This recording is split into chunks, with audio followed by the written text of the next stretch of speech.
volta dos 15 a 16 anos e no menino, né, no sexo masculino, entre 17 e 18 anos. Então, é basicamente nessa fase que a hiperplasia né, começa a se destacar, começa a ter esse crescimento excessivo, tá? Mas a hiperplasia condilar tipo 1, ela é autolimitante. É bem importante a gente lembrar que a tipo 1A, ela é bilateral, isso é bem importante para o diagnóstico, para vocês, quando começarem a fazer essa prática clínica no dia a dia de vocês, isso é bem importante. E a tipo 1B, ela é unilateral. É importante também lembrar que ela é autolimitante, né, a hiperplasia condilar tipo 1, e também é muito importante lembrar esse vetor horizontal de crescimento, né? Você tem o crescimento condilar lá no pescoço do côndilo, basicamente, mas o vetor de crescimento é mais no sentido horizontal. Tá? Isso é bem importante que vocês lembrem, tá bom? Aqui resumidamente, eu vou explicar para vocês o que o professor Larry Wolford, né, nesse estudo, ele quis dizer aqui.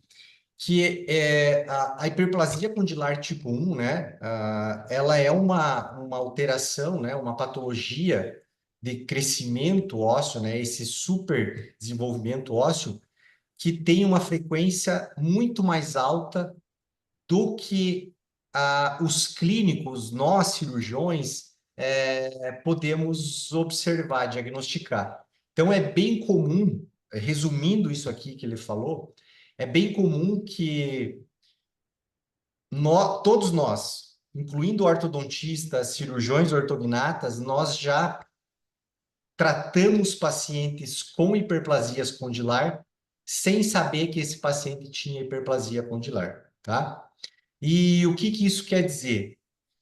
Que é bem comum, isso eu já vivenciei na minha prática clínica, graças a Deus, não nos meus pacientes, porque quando eu iniciei a minha jornada em cirurgia ortognática e cirurgia de ATM, eu sempre segui essa filosofia do professor Larry Wolford, mas eu já presenciei pacientes que me procuraram para cirurgia ortognática e que relataram tratamentos prévios com ortodontia durante a adolescência, pré-adolescência e fase final da adolescência, tiraram o aparelho, finalizaram o tratamento e, anos mais tarde, apresentaram uma recorrência, uma recidiva oclusal, né?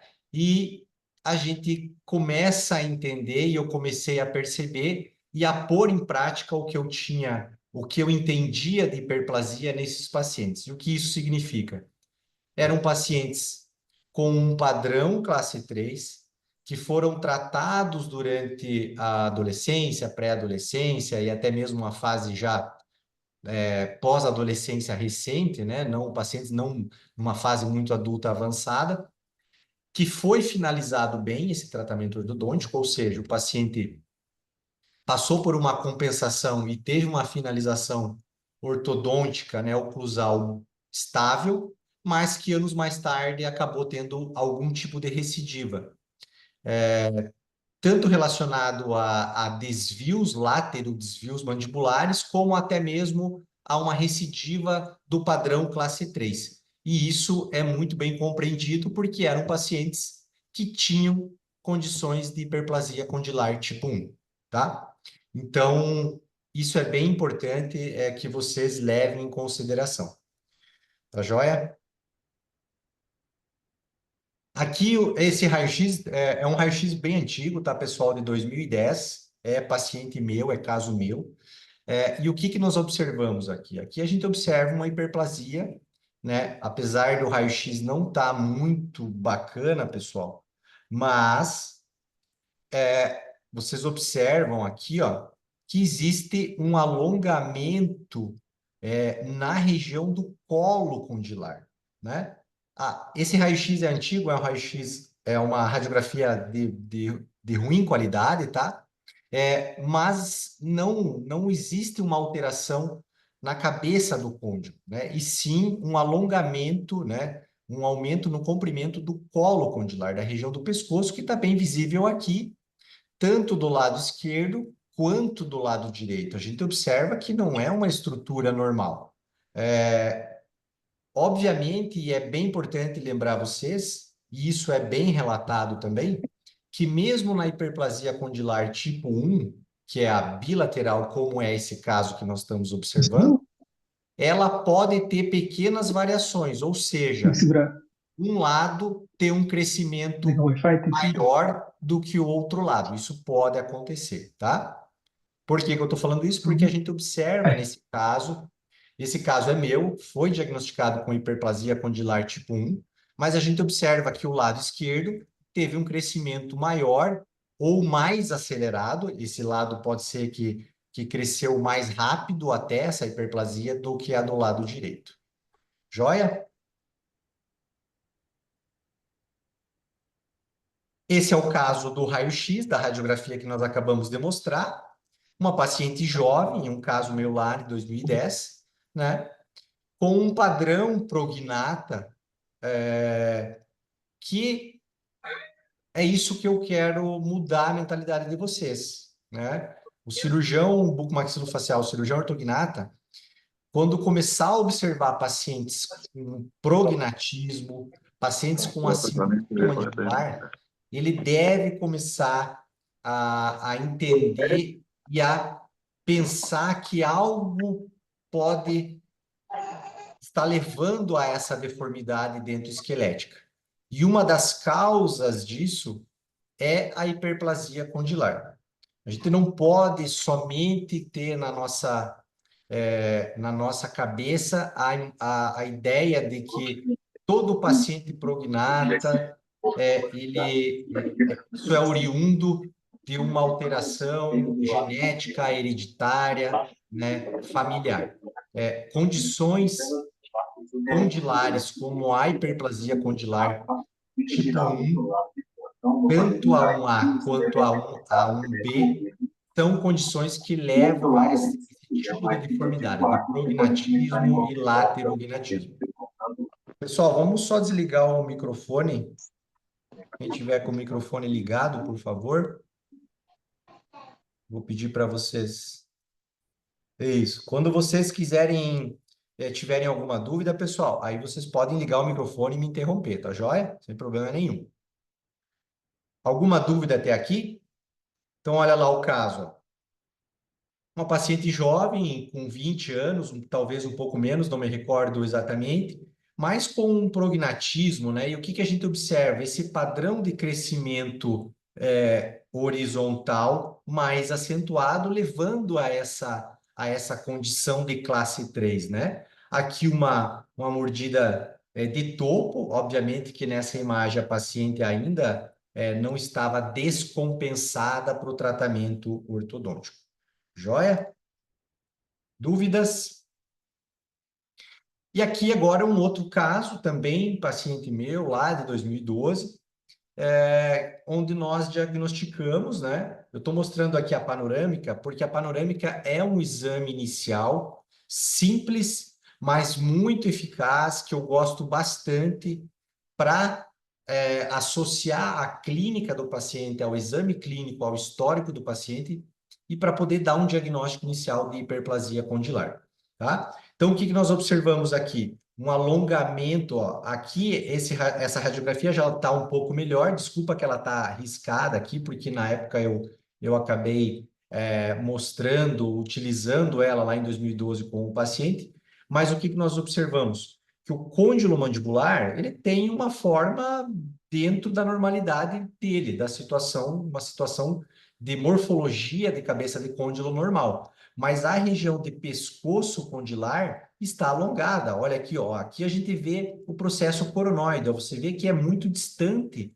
o topo do côndilo para o coronoide. Isso é desproporcional, não está normal.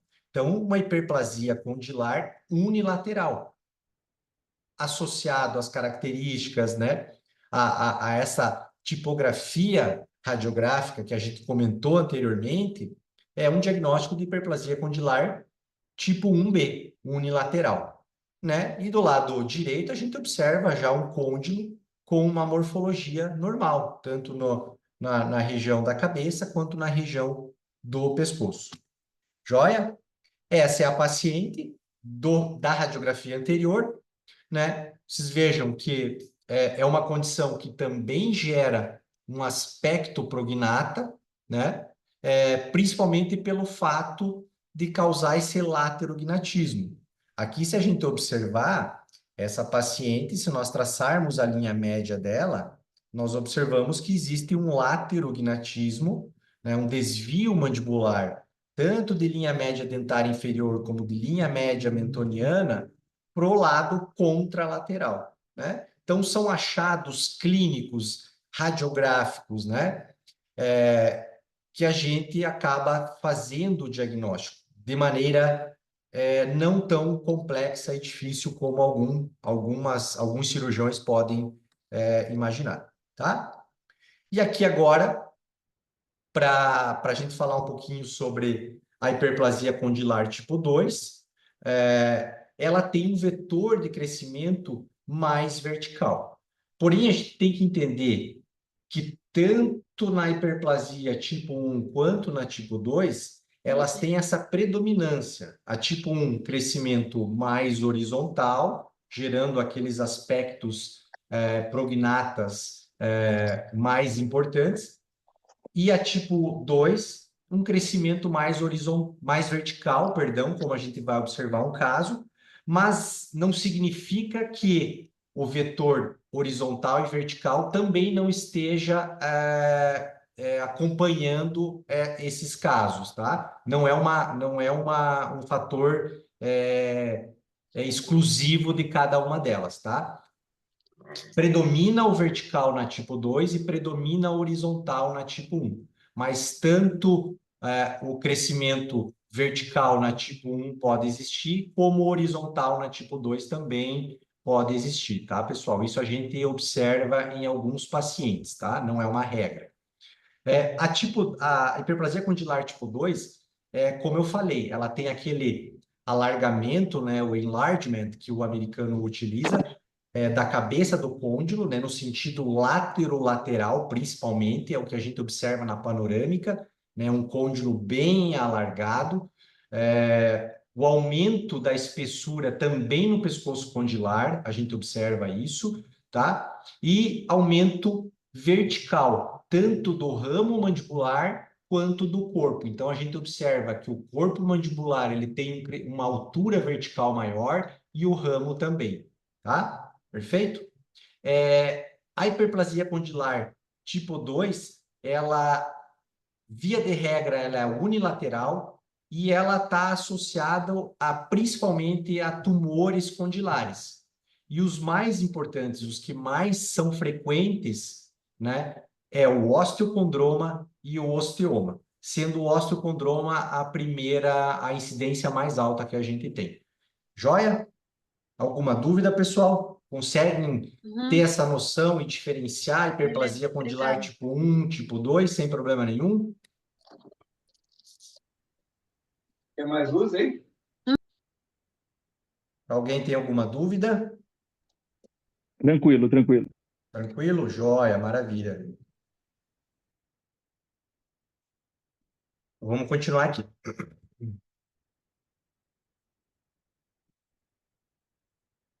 Então, olha lá, esse é um caso que nós não operamos ainda, é um caso que o paciente ainda está em preparo ortodôntico, é um caso bem complexo, e que o diagnóstico nosso é de osteocondroma, uma hiperplasia condilar tipo 1, né? Pode ser um osteoma? Pode, né? Mas basicamente nós temos um diagnóstico de hiperplasia condilar tipo 2, perdão, pessoal, tipo 2. E o que nós observamos? Aquelas características, né, que o professor Lério Wolford descreveu e criou essa classificação, né? Vocês vejam lá, ó, esse enlargement, né, o alargamento, né, o alongamento lateral, né, do côndilo, a gente observa que ele é bem grande.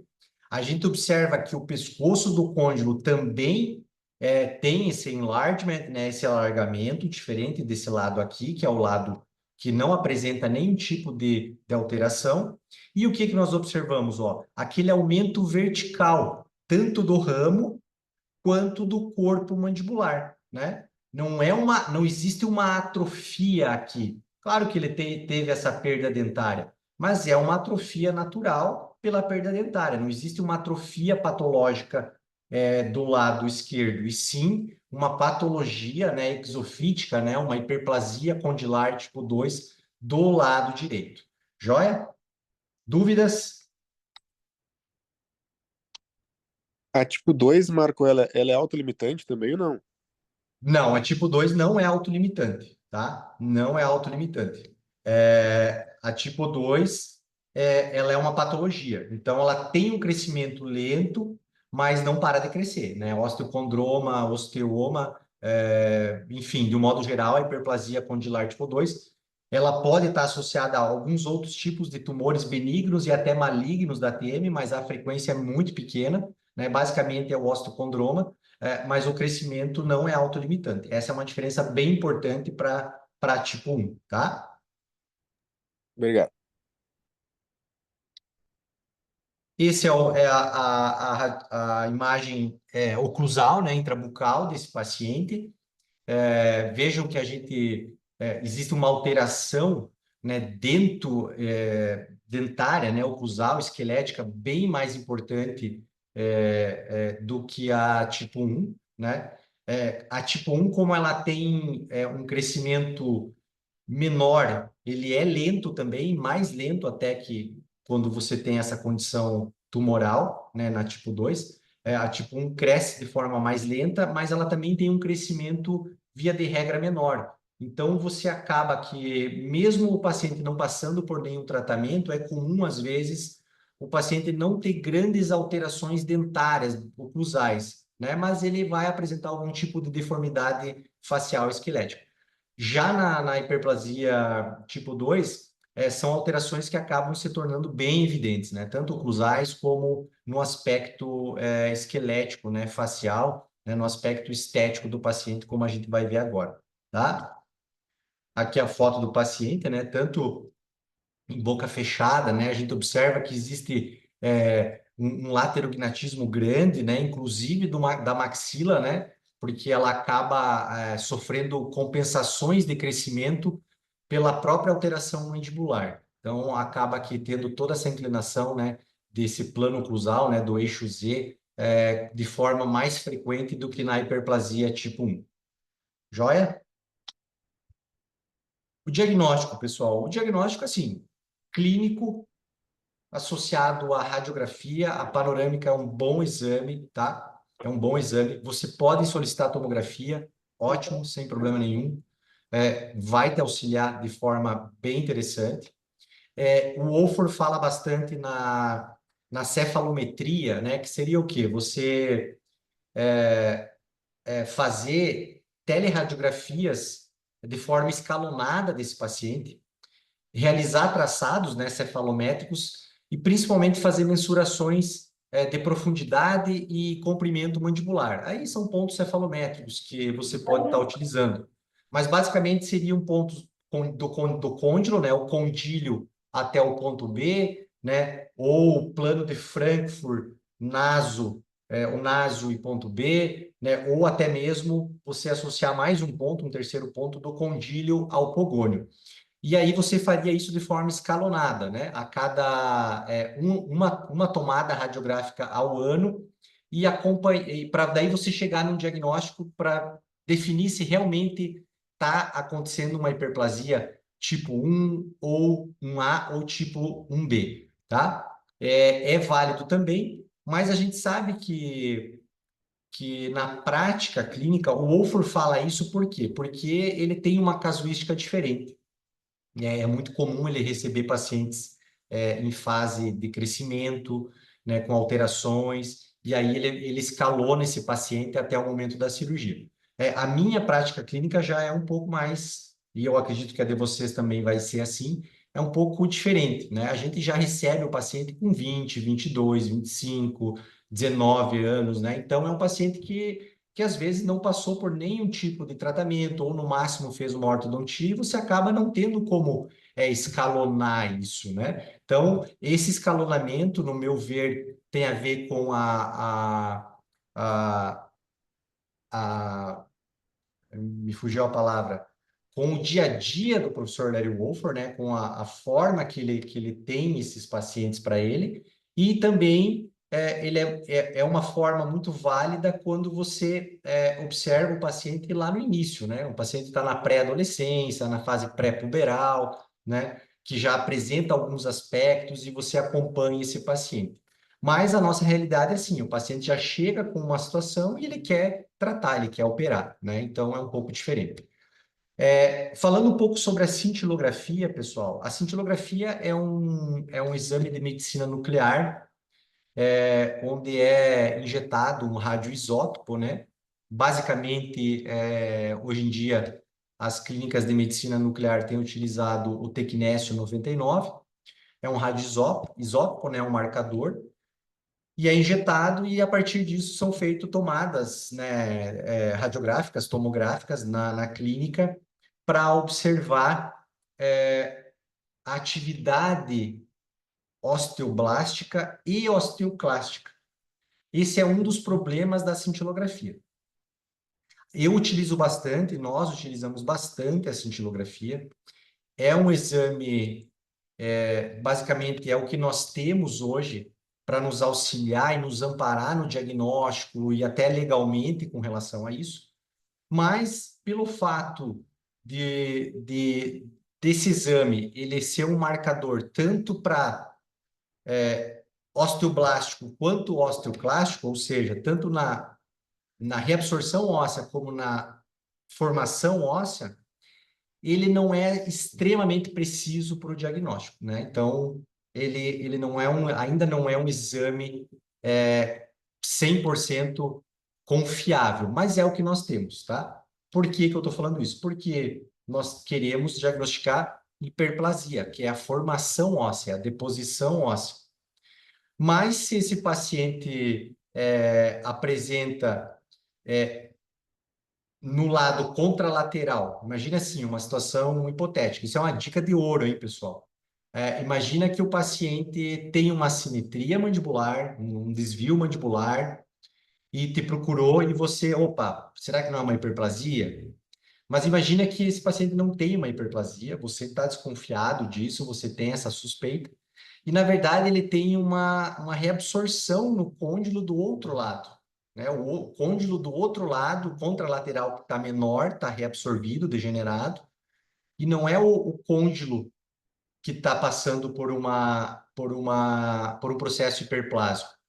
Então, o, o, a cintilografia ela pode pecar nisso, né? Porque ela é um exame que ele vai marcar as duas ATMs, entendeu? Ele vai marcar, ele pode ter uma marcação lá de uma situação que já se estabilizou numa degeneração, aí ele não marca nada, mas ali teve uma degeneração, e lá do outro lado ele marca que é uma alteração pequena de uma porcentagem bem leve de alteração de crescimento, né, de atividade osteoblástica. Então, isso pode ser um pouquinho confuso, mas é o exame que a gente utiliza, ele auxilia bastante no diagnóstico.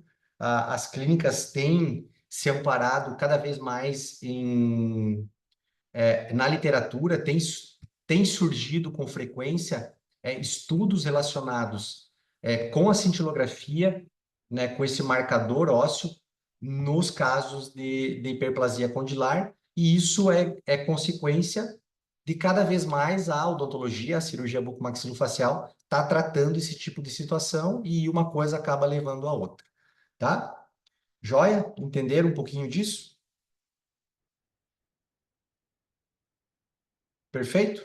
Aqui só um exemplo para vocês de um exame, né, de um laudo de cintilografia óssea, né? É, eles utilizam alguns parâmetros, né, para fazer essa quantificação, né, desse marcador e eles colocam no laudo. Não é um exame que a clínica sua aí que você for pedir de medicina nuclear não saiba fazer, isso é algo bem prático e de rotina para eles, tá bom? Joia? A conduta frente à hiperplasia condilar é aquilo que eu falei anteriormente, né? que o Wolford relatou nos estudos dele. Durante muito tempo, se tratou de forma compensatória as assimetrias, né, das alterações oclusais transversais, né, de mordida cruzada, de látero desvio, as mordidas cruzadas unilaterais, né? Se tratou com cirurgia ortognática, quando era o caso, ou somente com ortodontia compensatória. Mas aí começaram a surgir as recidivas, né? Os retratamentos. Pô, eu descruzei essa mordida só com ortodontia ou com cirurgia ortognática associada e esses pacientes começaram a ter recorrência, né? E isso começou a ligar um alerta, né? E criou um ponto de interrogação. Será que só a cirurgia ortognática? Será que só a ortodontia vai tratar isso com um prognóstico a longo prazo satisfatório, né? E a gente observou, né? E a clínica, a experiência ao longo dos anos mostrou que não, tá? Perfeito? Dúvidas? E foi aí que surgiu, né? Uma forma de tratamento, né? Que é o que a filosofia que eu sigo até hoje. Enfim, lá na década de 70, em 1979, o Wolford desenvolveu essa nomenclatura, essa classificação, através dos estudos dele, e ele desenvolveu, baseado na classificação, né, estudando cada tipo, cada fisiopatologia da hiperplasia condilar, né, para chegar na tipo 1, tipo 1A, tipo 1B, a tipo 2, e a partir disso ele desenvolveu uma técnica de tratamento, né? E a técnica preconizada, e que é muito utilizada e difundida até hoje, é a condilectomia alta, tá? Que nós vamos ver agora a partir dos slides aqui. Então, para descrever o que é a condilectomia alta, né? Ela é uma cirurgia articular onde você remove a porção condilar, toda a porção cortical do côndilo, em todos os sentidos, lateral e antero-posterior, né? Ou medial e proximal. Então, você faz essa remoção por completo. Se a gente for falar em milímetros, isso é variável, mas em média 4 milímetros para você fazer essa remoção completa. Você não pode deixar a cortical do topo do côndilo, né? Você não pode remover de forma incompleta ou com angulações. Então, tem que ser uma remoção completa. O Wolford deixou muito bem descrito nos artigos dele, nos estudos dele, que o tratamento deve ser associado com cirurgia ortognática. Por quê? Porque a hiperplasia gerou uma deformidade dento-esquelética facial. A condilectomia alta, ela vai te dar estabilidade e prognóstico a longo prazo para a ortognática. Mas você fazer o tratamento de forma unilateral, por exemplo, que era o que vinha sendo feito até os estudos dele. Tratavam os pacientes só com ortodontia ou só com cirurgia ortognática. E aí tinha recorrência. Então, só a ortognática vai tratar só a deformidade, né? Aí você trata esse paciente e essa lesão está ativa, ela vai ter uma recorrência. Você fazer só a condilectomia, você está tratando somente o fator de crescimento, a patologia, e você não vai tratar a deformidade. Então, você tem que associar. Então, o tratamento preconizado por ele é a condilectomia alta, né, a cirurgia articular associada à cirurgia ortognática. Joia? Alguma dúvida?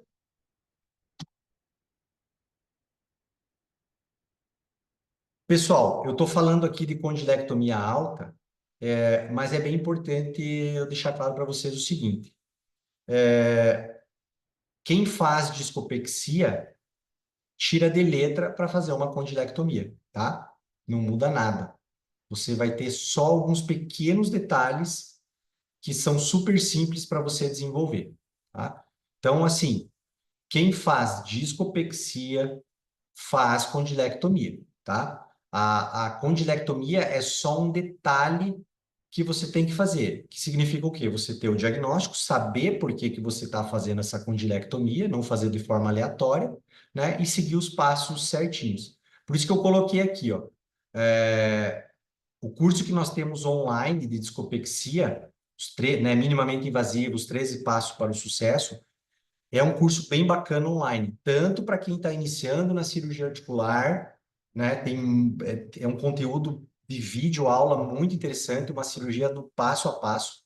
E ele serve também para quem já faz discopexia, né? Para aprimorar a técnica. E isso eu falo porque eu tenho alunos nossos que compraram os cursos, tanto já cirurgiões que fazem a discopexia, que pegaram muitos detalhes, e cirurgiões que estão iniciando e que é um divisor de água, é muito bacana mesmo.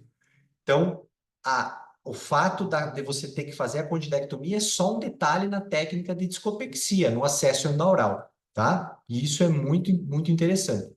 Até eu coloquei aqui e fiz questão de colocar essa página aqui do curso nosso online que está na plataforma, no Hotmart. Por quê?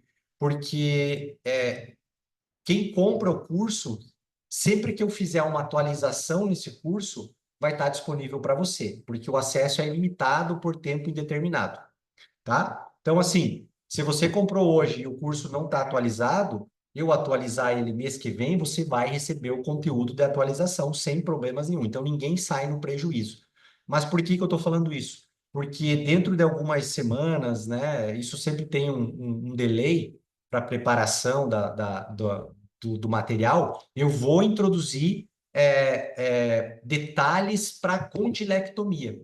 Então, quem comprar o curso vai ter essa atualização, quem já comprou também vai ter essa atualização. Então, é só uma questão de a gente organizar o material, o pessoal da edição, mas eu vou adicionar os detalhes da condilectomia para quem tem o curso, esse da discopexia, tá joia? Ó, aqui eu coloquei, ó, vários colegas nossos que compraram do Chile, né, falando muito bem do curso online, pessoal. Os colegas brasileiros também, alguns aqui eu coloquei. Então é bem bacana, o curso funciona mesmo. O feedback que eu tenho é muito legal, tá, pessoal? Depois, quem tiver interesse, eu vou deixar o link do curso, né, dessa videoaula, desse curso online. Eu deixo aqui no chat, no grupo lá também, tá bom? Perfeito? Vamos voltar aqui, ó. Alguém tem alguma dúvida? Marco, Oi. tu faz a ancoragem do disco quando faz a condilectomia? Sim, claro, perfeito. São pequenos detalhes que mudam, por isso que eu vou atualizar o curso de discopexia, esse curso online. Quem faz discopexia, quem faz acesso endaural certinho, a técnica como deve ser, sem variações, sem invenções, vai fazer condilectomia sem problema nenhum. São pequenos detalhes, tá? Quem fez o curso já presencial comigo de discopexia, se eu passar esses detalhes, também vai fazer sem problema nenhum. Então, não se preocupem, tá? Eu não vou jamais criar um curso presencial ou um curso online só de condilectomia. Não, porque não faz sentido, tá? Não foi assim também que eu passei por isso. Então, a gente vai disponibilizar isso para você sem problema nenhum. Tanto para quem comprou o curso online, e para quem vai comprar e para quem faz o presencial aqui comigo. Não se preocupem, joia? Voltando aqui, no caso de hiperplasia condilar tipo 1A, eu vou mostrar um caso aqui bem interessante, pessoal, que eu fiz questão de colocar. É um caso bem recente que eu operei esse ano. Essa foto está meio ruim porque eu peguei da documentação ortodôntica inicial que ele nos trouxe, tá? Mas o que que a gente já observa? Um paciente com uma mordida aberta anterior. E já nessa vista frontal, a gente já observa um padrão facial classe 3, tá? Mordida aberta anterior. Então, é um paciente que eu, quando vejo isso, quando eu vejo um paciente com assimetria, laterognatismo, prognatismo, mordida aberta, eu sempre me preocupo com ATM. Eu sempre coloco como acendo uma luzinha lá para o meu diagnóstico, para minha avaliação, as articulações, tá? Aqui a foto intrabucal também, antes dele iniciar o preparo ortodôntico, né? é uma foto da documentação ortodôntica dele, mostrando uma mordida aberta anterior, mostrando o látero desvio, né? Então, é uma situação que começa a me fazer pensar que pode existir algo nessas ATMs, tá? E o que que a gente começa a observar? Ó? Que existe um alongamento condilar, né? Existe uma alteração na estrutura do côndilo que me chama a atenção, né? Principalmente no côndilo do lado esquerdo, que é o que está gerando até aquele látero desvio que a gente observa aqui, né? Você vê que é um paciente que já passou por orto, é um paciente que fez ortocompensatória durante a adolescência, mas que teve recidivas, né? Você vê que ele está numa alteração oclusal que não é padrão de, de alterações, de recidivas dentárias. Isso tem algum envolvimento esquelético, né?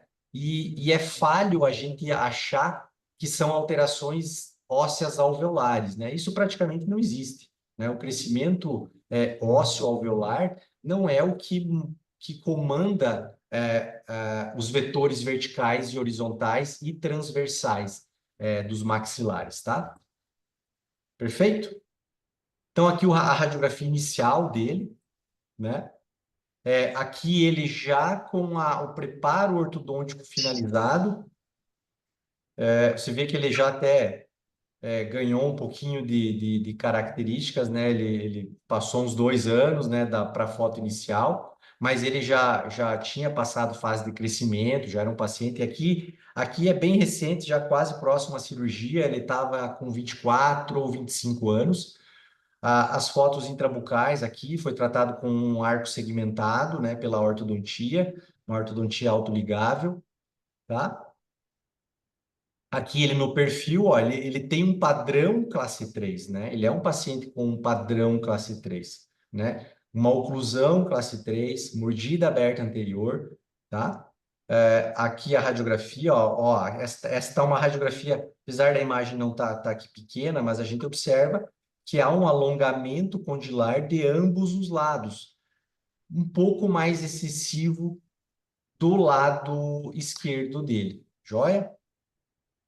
Ó, por isso que até justifica essa alteração da linha média para o lado direito. Ó. O côndilo do lado esquerdo cresceu um pouco mais rápido, né? Ele está num crescimento mais acelerado que do lado direito, por isso que desviou. É aquilo que eu falei. Ela é bilateral, mas ela pode ter essas pequenas variações, tá?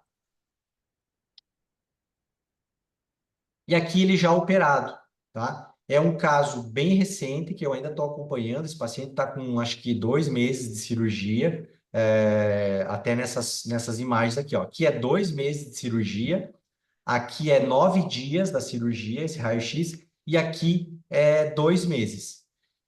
Eu não sei qual que é a experiência de todo mundo que está assistindo aí com ortognática, mas eu acho que vai surgir uma dúvida aí, vocês vão olhar as radiografias.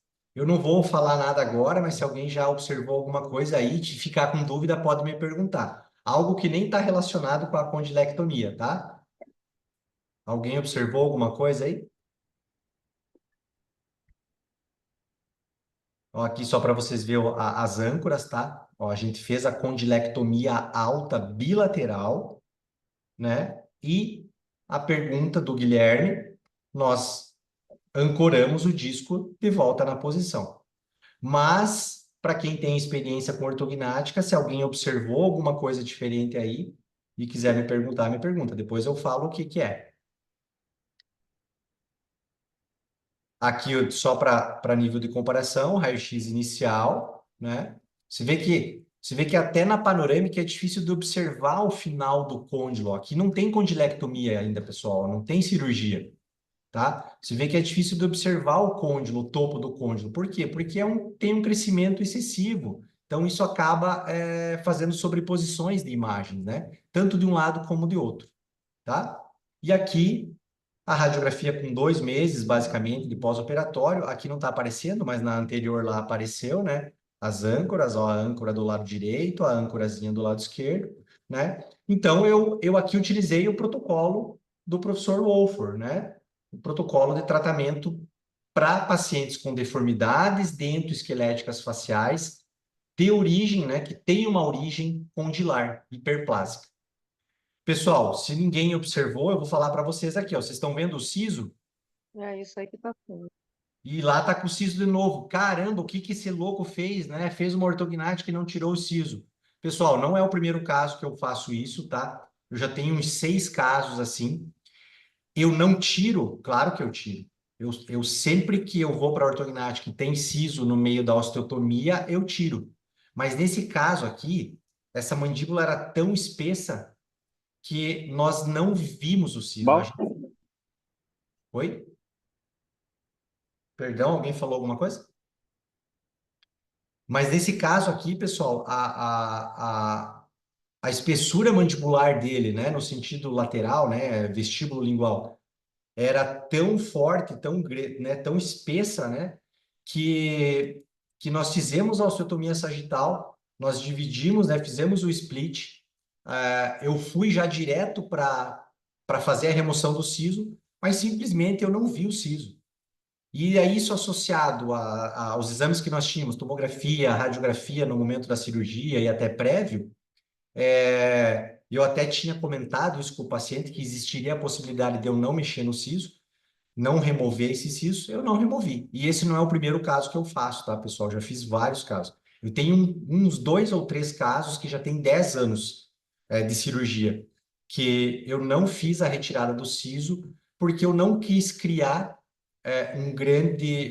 fazer uma grande osteotomia para remover um terceiro molar, podendo prejudicar a minha fixação óssea, várias outras coisas, tá?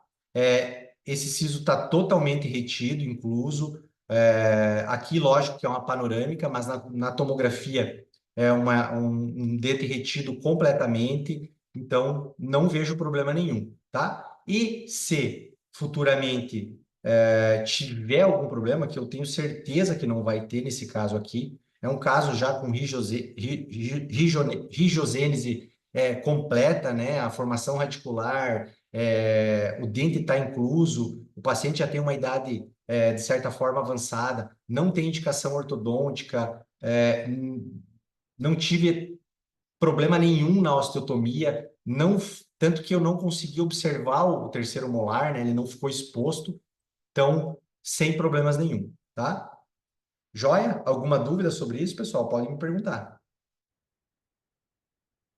Se futuramente precisar remover esse siso, que eu tenho certeza que não vai acontecer, sem problema nenhum. A gente remove, faz a cirurgia e não vai ter complicação nenhuma para fazer essa exodontia descendente. Joia? Dúvidas?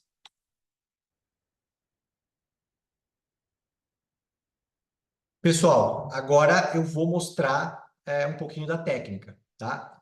Essa imagem é retirada do artigo do Wolford. Esse artigo também é um artigo muito bacana que eu vou disponibilizar lá na plataforma, no curso, eu vou adicionar esse artigo, é um artigo muito legal. E esse é um desenho esquemático que o professor Lélio Bonfort fez, né? Quando ele desenvolveu a técnica, que é o que eu falei para vocês. A remoção, ela deve ser da cortical por completa do côndilo. Vejam que aqui nós temos visualizações sagitais, né, coronais, e a remoção é do topo do côndilo de forma completa, né? Toda a cabeça do côndilo, né? Olha aqui, ó. Remove toda a cabeça do côndilo, remove toda a cabeça do côndilo. E isso pensando, né, de uma maneira geral, é em torno de 4 milímetros. A técnica, o que você tem que fazer? É aquilo que eu falei, quem faz discopexia, quem faz acesso endaural de forma correta, a técnica certinha, não vai ter problemas. O que você precisa fazer? A hora que você acessou a TM, que você acessou o disco, você vai ter que só remover o disco, tirar ele para frente, fazer um deslocamento mecânico do disco para anterior. Você precisa deslocar o disco para daí você fazer tua cirurgia, que é o que a gente vê na imagem B aqui, né? Aqui, ó. Remove, anterioriza o disco, faz a condilectomia e depois você reposiciona de novo o disco na posição e, obviamente, que aí você vai precisar ancorar esse disco, tá? Você vai precisar amarrar ele. Por quê? Porque você removeu os ligamentos, tirou a inserção principalmente do ligamento retrodiscal, então agora você precisa reposicionar esse disco de volta e fazer a ancoragem dele através da aplicação da âncora. Olha nessa vista posterior aqui, que bacana, ó. Removeu todo o côndilo, né? Removeu a superfície dele, reposicionou o disco, aplicou a âncora lá no polo látero superior e fez a ancoragem. Joia? Dúvidas? Tem alguma dúvida no chat aqui? Pessoal, depois eu vou ler tudo aqui, tá? Joia? Fiquem aqui comigo que depois eu leio as dúvidas aqui do chat e a gente vai discutir. Então, olha lá, ó. Aqui já mostrando a remoção do côndilo. Depois tem um videozinho aqui que vai ser bem bacana para vocês observarem, tá? Ó, olha a porção, ó, total, ó, tá vendo? Ó? A gente observa toda a fibrocartilagem, né? Isso garantindo para nós que foi feita a remoção cortical completa da cabeça do côndilo, do topo do côndilo. Tanto nos sentidos lateromedial como no sentido próximo posterior, tá? Distal, beleza?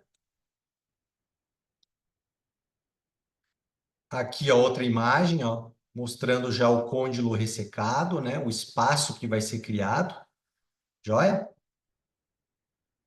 E o côndilo na mão, ó, na pinça, tá?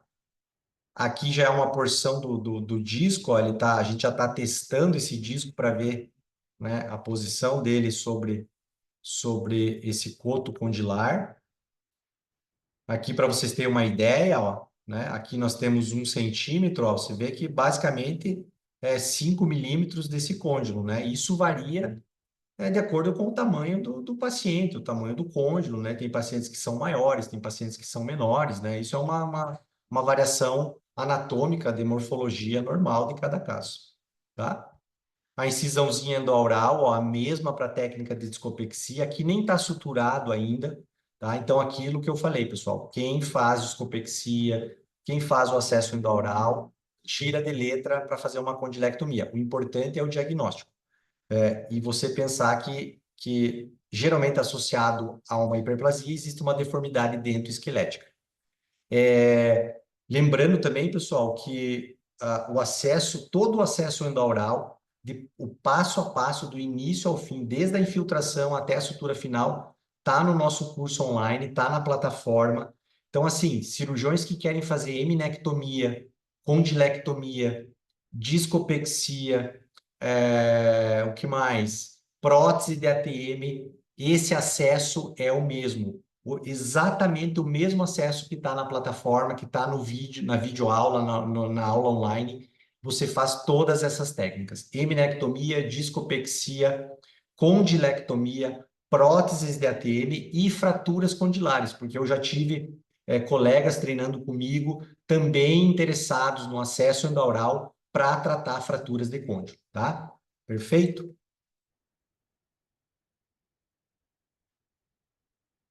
Pessoal, alguma dúvida? Você tem alguma dúvida? Vamos só passar aqui nesse vídeo, tem 2, 3 minutinhos, que mostra fazendo a condilectomia de maneira rápida aqui, também para a gente não se estender muito. Depois tem a aplicação da âncora, a sutura, bem bacana, do disco, né, a ancoragem. E daí a gente abre para perguntas, os áudios, e eu vou ler também as dúvidas que vocês tiveram ali no chat. Joia? Perfeito?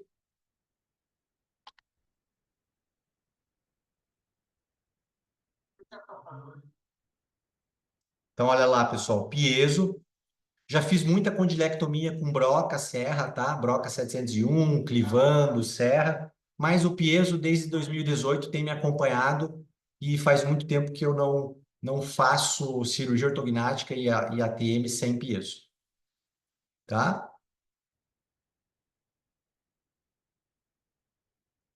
Já apliquei a âncora lá no côndilo e estou fazendo a sutura do disco. Fica muito mais fácil agora, porque você acaba tendo um espaço maior intraarticular, né? Entre o côndilo e a fossa. mais fácil para o disco vir, mais fácil de suturar, fica mais simples que uma discopexia, tá? Vejam a estrutura do disco ali, pessoal, que bacana, né? Um disco bem robusto, com uma morfologia legal, tá? E fazendo a laçadinha, olha lá, aqui já suturado, ó, já amarradinho, ainda não cortei o fio da âncora, mas já tá bem ancorado lá o disco, fazendo a cobertura total, né, desse cônjuge. É mais um caso que eu associei cirurgia ortognática, tá? Olha lá, fazendo o teste, ó, você vê que o disco não mexe do côndilo, isso é bem importante.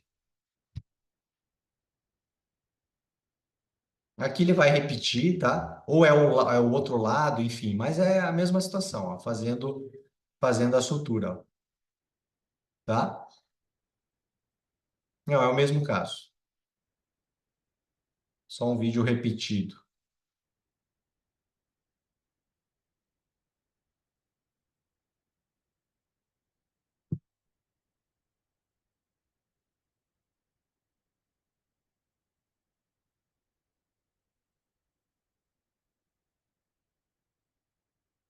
Ó, fazendo o teste.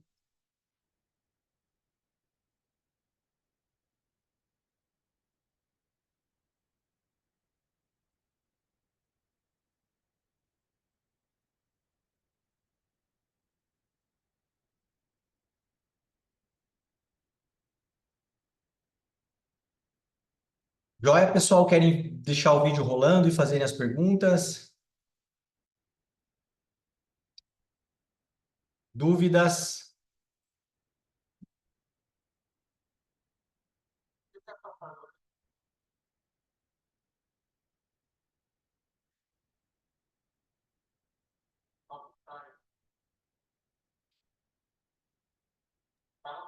No chat tem as dúvidas.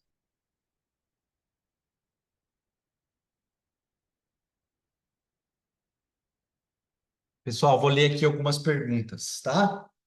Quem quiser ligar o microfone pode ligar, joia? A pergunta do Guilherme, eu não sei se eu já respondi já, né, Guilherme? A tipo 2 é autolimitante, não é autolimitante, ela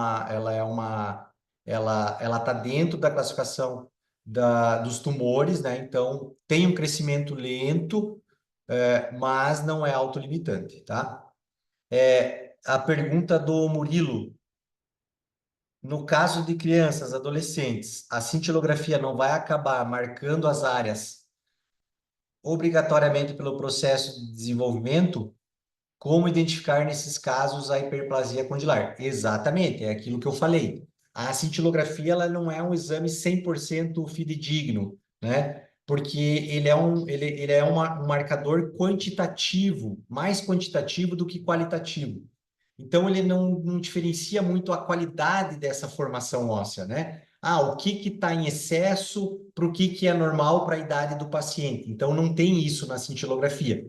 Por isso que o Wolford, ele até fala mais em pacientes crianças, idade de fase de crescimento, pré-adolescentes, em você fazer o diagnóstico através do escalonamento das cefalometrias, que é aquilo que eu comentei, né? De você fazer cefalometrias a cada 6 meses, um ano, obter essas medidas, principalmente condílio, ponto B, né? Que é a profundidade mandibular, condílio, pogônio, né? Ou plano de Frankfurt também associar, plano de Frankfurt, násio, ponto B, tá? Então, é uma pergunta interessante, mas realmente é um pouco difícil. Por isso que eu falei que a minha prática clínica é diferente da prática do americano, do Wolford, né? E eu acredito que a nossa aqui no Brasil seja assim. Os pacientes sempre, na imensa maioria das vezes, me procuram já com a fase de crescimento normal finalizada. Já são pacientes com 18, 19, 20, 25 anos. Então, a cintilografia ainda se torna um pouco mais fidedigna, mas também ela tem suas variações. Joia, o Murilo respondido. Murilo, qualquer coisa, se não ficou claro, me fala.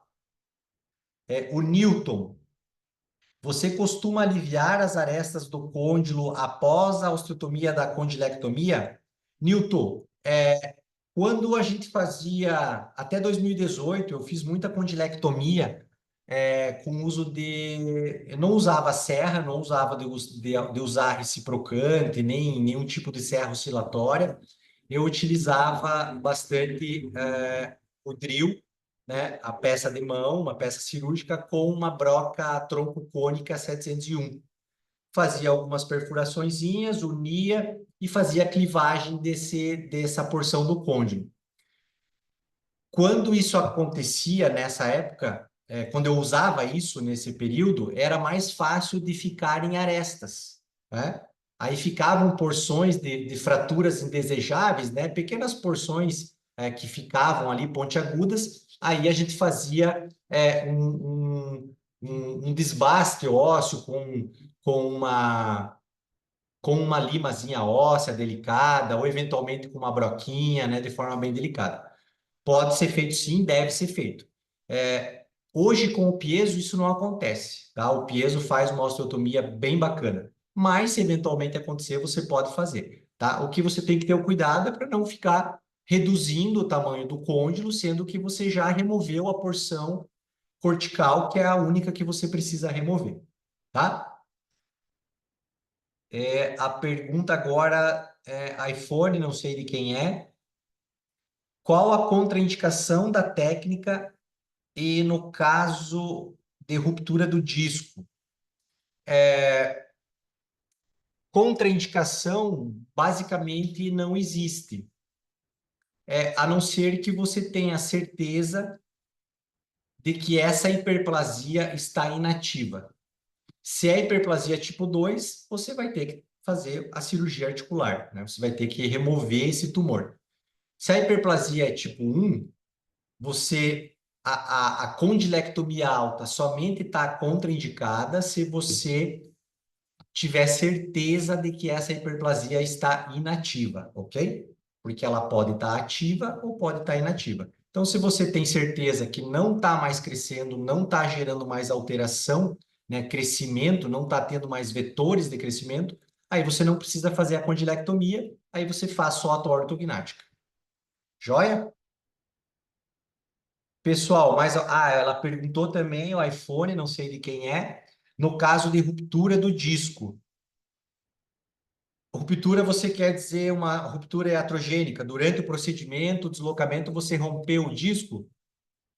Olha, aí você vai ter que usar as tuas habilidades de dentista, de cirurgião, e suturar o que sobrou do disco, a porção maior do disco, né? Ressuturar ali, ancorar sobre o côndilo, tá? Mas se isso acontecer, não é uma situação desesperadora no caso de condilectomia, porque você removeu essa porção, né, do côndilo. Então, você acaba ficando com uma porção menor. Então, se o teu disco rompeu, teve uma lesão e ele ficou menor, você acaba tendo um certo benefício, porque agora você não tem mais uma porção normal do côndilo grande, né, para fazer essa cobertura, tá? Mas é uma situação que nunca aconteceu comigo em cirurgia, de ter lesão assim durante condilectomia, tá? Joia? Pessoal, mais alguma dúvida? Querem ligar os microfones? Vamos lá. Tem o tempo ainda. São 8h40, estamos no lucro.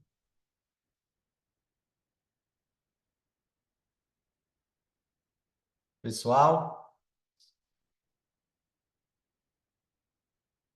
pode perguntar o que vocês quiserem.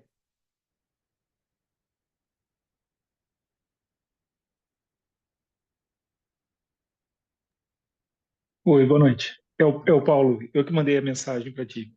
Ah, joia, É, Paulo. na verdade, a ruptura que eu estava falando é porque essas hiperplasias, elas vão degenerando o disco também, né? Tem casos que não tem mais nem disco, o disco está totalmente anteriorizado e degenerado. Nesses casos, você opta pela prótese mesmo ou você ainda opta pela condilectomia e mantém mesmo sem disco? Que era uma técnica utilizada antigamente, né? Sim, faziam dissectomia, né? Enfim, quando você tem um prognóstico, né? Porque você associa nesses casos a solicitação de uma ressonância. não para diagnosticar hiperplasia, né, mas como um auxiliar para você ver a condição articular, tanto do lado, se for uma hiperplasia unilateral, para você ver a condição desse disco, como do lado contralateral, que também às vezes pode sofrer deslocamentos, né, devido a essa descompensação funcional que acaba tendo, né, a hiperplasia acaba gerando em todo o sistema. Se você tem um prognóstico ruim, né, discal, de morfologia, vale a pena você considerar a indicação de uma prótese, obviamente, né? Enfim, aí é uma conduta bem pessoal, que deve ser bem levada em consideração com o paciente, né? Tudo isso.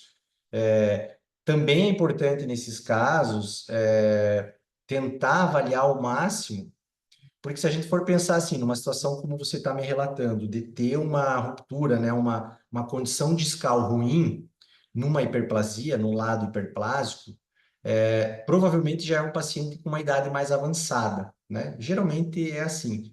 Tanto que esse caso que eu mostrei, fazendo a condilectomia, e até o outro das imagens, eram pacientes jovens e que o disco ainda está bacana. Mas eu já peguei casos de hiperplasia de pacientes com idade mais avançada, 29, 30 anos, com condições articulares no lado da hiperplasia, né? Condição discal ruim, tá? Alguns eu fiz condilectomia e reposicionei disco, tá?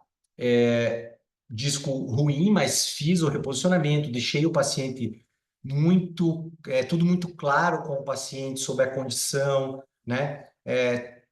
Para não ser assim, não ter uma sobreindicação protética para esses casos, tá?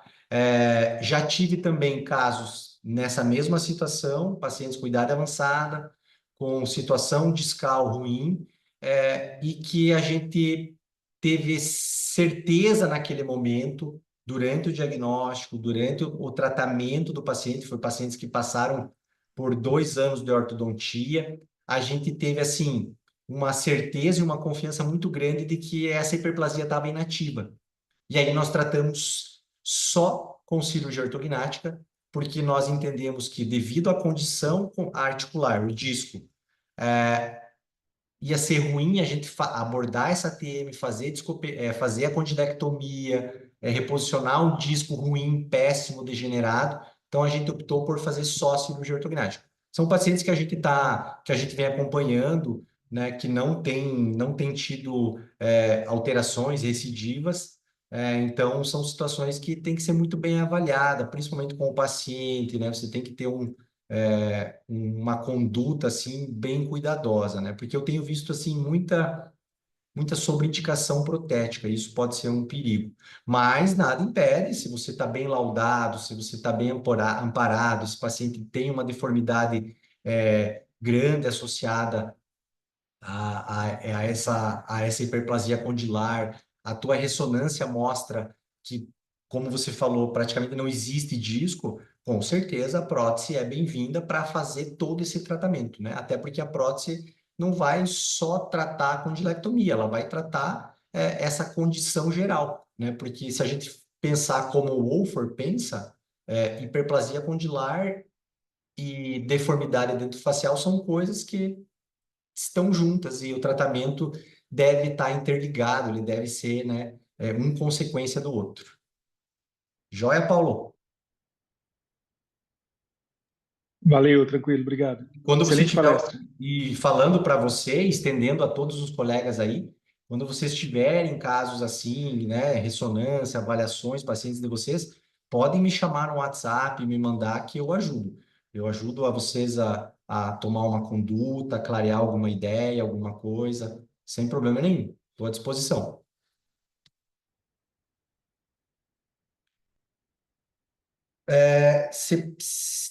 Quem fez foi a doutora Fernandes, se eu não me engano, ela é venezuelana, é uma cirurgia plástica, cirurgia maxilofacial. É importante, se teve uma perda importante, né, do disco, cartilagem auricular, né, como se fosse um enxerto, né? Não vai funcionar, doutora. A literatura já mostrou, assim, há muito tempo, enxertos, tanto enxertos ósseos, durante a década de 70 e 80, não aqui no Brasil, mas lá nos Estados Unidos, principalmente, o Wolford até eu uso sempre como experiência, né? Porque eu acho que é um cara sensacional, fantástico. Mas já na década final da década de 70, o Wolford já tinha feito muitos casos de tratamentos de alterações condilares. Não estamos aqui falando só em hiperplasia, né? Vamos falar em degenerações articulares, em síndromes que afetam a formação condilar. Já na década de 70, o Wolford, no final da década de 70, ele já publicou um artigo mostrando que os enxertos de costela, costocondrais, enxertos de tíbia e fíbula, enxertos até mesmo de ilíaco para reconstruir o côndilo, tanto com porção muscular, né, fibrovascularizados, né, músculo vascularizados, ou com reposições de músculo temporal, de retalho, ele já entendeu naquela época, final dos anos 70, início dos anos 80, que não funcionava. O enxerto ósseo para substituir o côndilo também passava por um processo de reabsorção e esse paciente, em poucos anos, teria que ser submetido a outra cirurgia. E agora trazendo um pouquinho para a questão mais afunilada, né, mais ligado ao disco, também existem relatos na literatura de tentativas, isso está bem claro nos próprios artigos, tentativas de substituir o disco por cartilagem, tanto de costela, cartilagem pré-auricular, até mesmo materiais aloplásticos, como sílica, silicone, vários materiais foram tentados e nenhum deu certo. E a cartilagem de qualquer região, mesmo sendo autógena, né, cartilagem de pavilhão, né, de orelha, auricular, de concha auricular, cartilagem costocondral, mesmo que você suture, que você fixe ela no côndilo, ela vai reabsorver, não tem funcionalidade nenhuma, né? E isso fica muito evidente porque a ATM é uma articulação de sobrecarga funcional muito elevada. Não é nem só em termos de peso, né? de newtons, de carga mesmo, mas é pela funcionalidade, a repetição, né? É uma articulação que não para, é a mais utilizada no corpo, isso não tenha dúvida. Então, eu acho que essa sobrecarga funcional, essa atividade articular, também ela interfere diretamente nesses tipos de tentativas de tratamento que ocorreram durante décadas passadas, tá? Mais alguma dúvida, pessoal? Estou com vocês.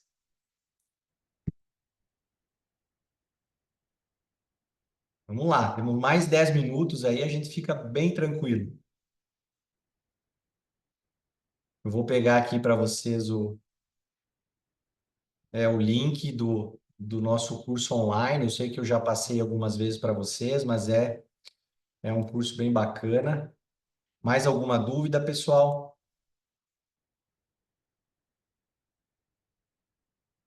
Querem ligar os microfones?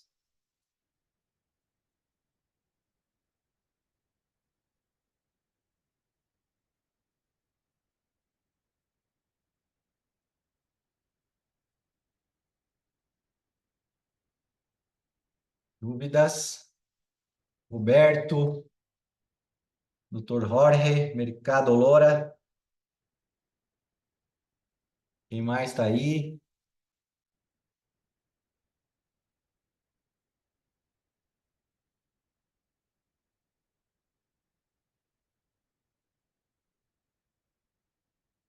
Ó, pessoal, esse é o link do curso de discopexia minimamente invasivo. Os 13 passos, pessoal. Vale lembrar aqui também, aproveitando para falar para vocês que estão aqui comigo, eu não desenvolvi nada, eu não criei técnica nenhuma, eu só replico a técnica no meu dia a dia, a técnica exatamente como o Wolford desenvolveu. E o que eu fiz, o que eu desenvolvi, digamos assim? Eu segmentei 13 passos que eu acho que são essenciais, primordiais para você desenvolver a técnica de discopexia.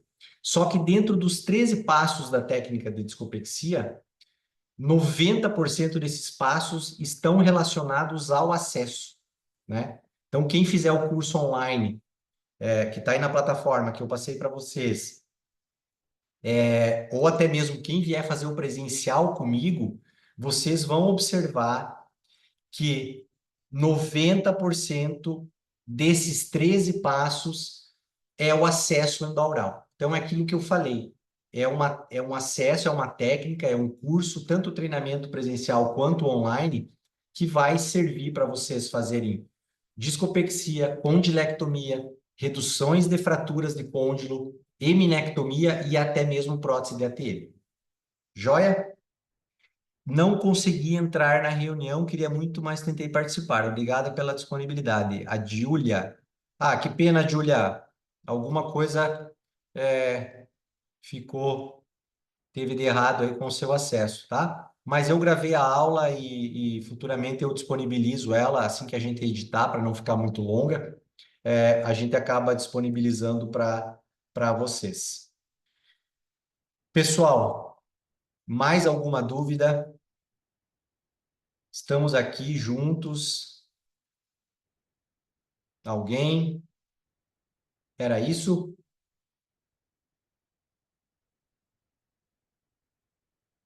Obrigado, obrigado. Show. Parabéns pela aula. Eu que agradeço, pessoal, a presença de vocês.